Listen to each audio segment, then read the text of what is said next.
My name is Dagmar Ambrose. I was born and raised in Germany, came over to this country in 1961. Tell me about the time where me and you actually got connected. How did we get connected? Oh, that's the story. That's not a good memory, but it's a good one, nonetheless now. I work a second shift, so 4:30 till 3 in the morning was my 10-hour shift. And last June the 20th, I got in the car, started driving to work, and on South K Road, which is about 3-4 miles from here, this young man came at me in a curve straight across.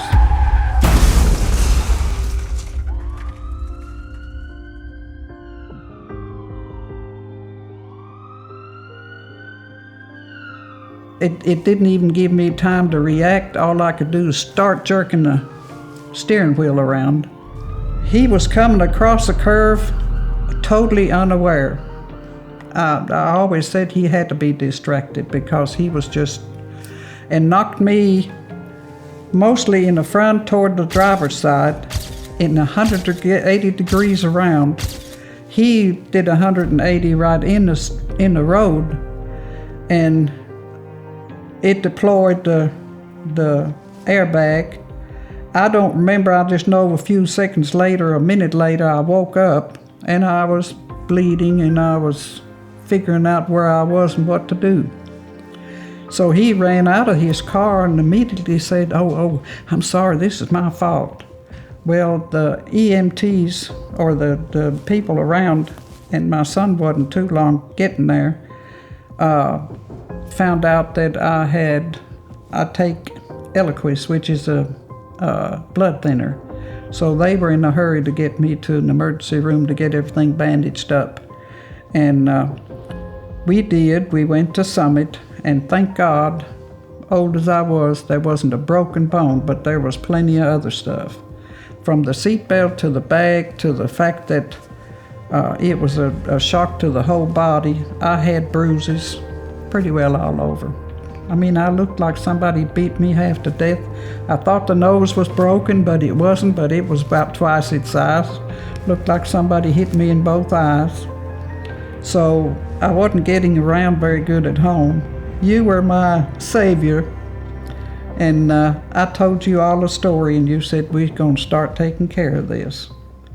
So you handled it from there in a beautiful way. I can't never thank you enough. You came right here and sat on that couch over there and explained what I needed to do, what you needed to do, and assured me that you were going to take care of it.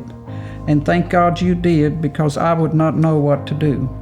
When you promised to do something, you did it, and I think you have to admit I never aggravated you all with phone calls to know what's going on, because I always knew it. Right. And I knew if something came up that Tracy or you would call me and say, this is what we got to do, or this is what's going on.